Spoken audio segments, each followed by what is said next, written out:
E o que você atribui mais, assim, o resultado da visualização? É a qualidade dos convidados ou a estratégia que você fez baseado naquele corte? Eu diria que a qualidade do corte. Quando eu falo corte, não é a minha edição, é o que o cara falou, a conversa que tava tendo ali.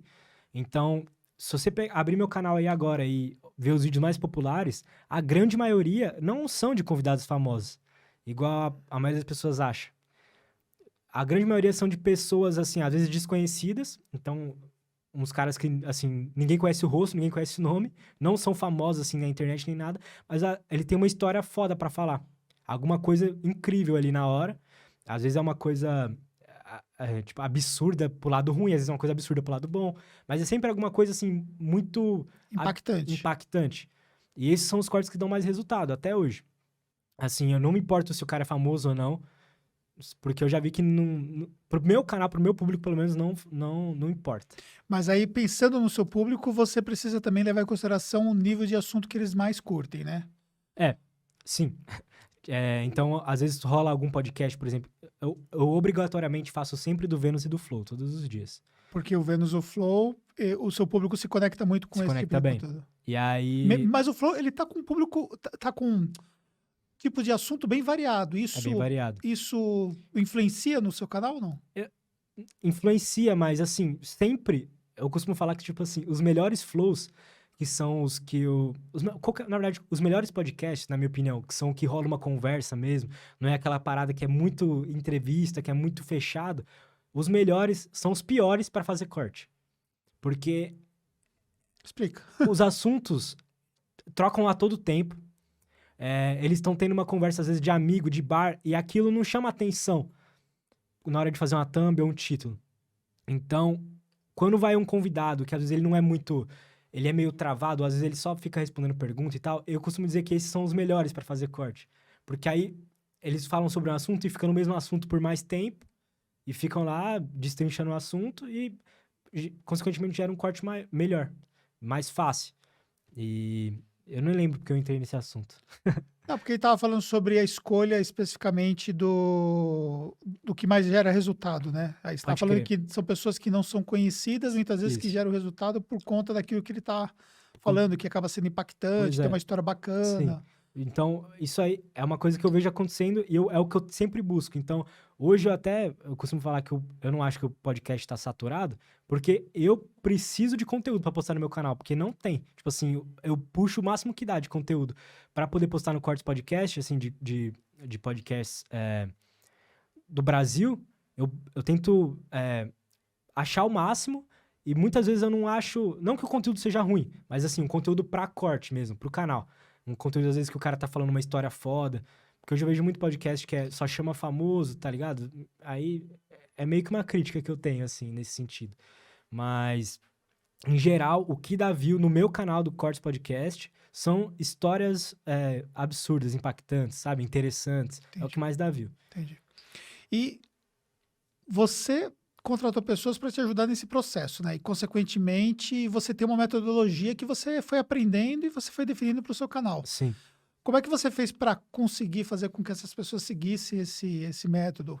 Por exemplo, a escolha do Sim. corte, como que você faz a questão própria da headline e por aí Sim, vai. isso é um aprendizado constante, mas hoje eu diria que a pessoa, o Du, que é o cara que assiste, que é o cara que assiste o ao vivo e anota qual que vai ser o corte que a gente vai fazer. Então, ele, por exemplo, as timestamps, né? Então tá rolando um podcast.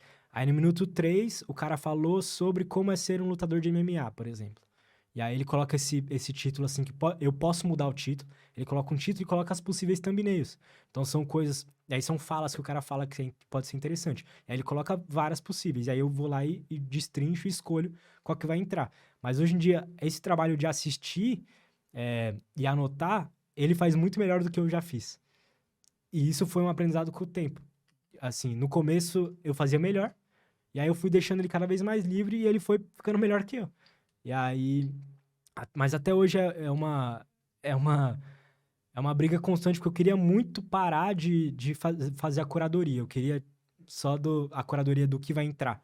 Eu queria que eles fizessem. Então eu tava até falando aqui pra ele que muitas vezes eu faço testes com eles. Então eu coloco o título e a thumb que ele que ele escolher. E muitas vezes dá certo, aí todo mundo fica mó feliz lá. E aí a gente vai E às vezes é testando diferente isso. do que você imaginava? Aham. E aí eu gosto de fazer esses testes com os caras, pra ver, pô, até onde a gente consegue ir. Mas essa parte da mão na massa mesmo, da edição e da parte de fazer a edição da thumb mesmo, não o que vai entrar. Uhum. Foi fácil, assim, sabe? Porque, pô, é só cortar aqui, terminar ali, e a thumb mesma coisa, é só o cara fazer. Entendi. Mas a questão de você definir qual vai ser o tema do vídeo e o que vai ser colocado na thumb, isso Parte de parte mim. de você. O nosso processo lá, posso até, muita gente me pede essas dicas, né? Aham, boa, vamos lá. Vamos lá. O processo lá é o seguinte. Então, o mesmo cara, o ideal seria ser caras diferentes, mas o mesmo cara que assiste lá o podcast ao vivo pra gente cortar e anota, né? É o mesmo cara que edita. O ideal seria ter caras diferentes, mas hoje a mão dele é tão boa pro corte que não vale a pena eu achar outra pessoa. E aí o que acontece? O cara vai lá, ele fica assistindo o podcast ao vivo, essa primeira etapa, e vai anotando os possíveis cortes. Então, como eu falei, ele coloca o tempo, bota um título provisório e bota as possíveis thumbnails. E aí, isso, sei lá, então ele anotou, sei lá, 20, 30 coisas na conversa, e aí ele manda pra mim, depois que termina o podcast, aí eu vejo, tá, esse título aqui poderia ser assim, esse título poderia ser assim, e essa thumbnail vamos usar essa. Aí eu arrumo tudo e passo de novo pra eles. Aí eles vão lá, um fica editando os vídeos e o outro faz as thumbnails. E aí eles terminam mais ou menos ao mesmo tempo e a gente já posta.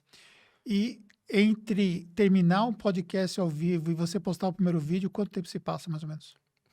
Uns 10 minutos. Cara, 10 minutos? 10, 15 minutos. É muito rápido. É muito rápido. Aí, investimento, né? Aí é um computador que consegue renderizar vídeo rápido. Entendeu? E aí é falar pros caras ir rápido mesmo. O fator tempo pro canal de cortes, ele é relevante? No começo, sim. Hoje em dia, não. Pra mim, no meu canal grande, Aham. não. Quando você tá no começo, é muito importante que você seja o primeiro cara a postar algum corte específico. Mas hoje em dia tem dias que, por exemplo, porque agora eu tô com o meu podcast, e tem dias que eu não posso fazer um corte específico naquele tempo, né? Que a gente usa o mesmo lugar ali, né? E aí, acontece de eu postar no dia seguinte e dar tão bem quanto, sabe? Às vezes ir melhor do que os caras oficial. Então, tipo, eu percebi que no começo, sim, era importante. Se eu não postasse bem quando terminasse, não dava tão bom. Só que hoje em dia, aí nessa época, assim, que eu fazia sozinho, ou quando eu tava só eu e mais um, quando eles começavam a ler as perguntas, né, que rola, geralmente, na maioria dos podcasts tem pergunta no final da galera. Quando eles começavam a ler as perguntas, eu parava e aí ia editar. E aí, aí eu postava, o podcast terminava. Eu já postava o que eu editei, que geralmente dava 3, 4 vídeos, que era o que eu conseguia. E aí, depois que eu postava esse, eu ia assistir o finalzinho, que dava, sei lá, 20 minutos, 30 minutos. E aí, postava os outros depois. E aí, eu fui fazendo isso no começo.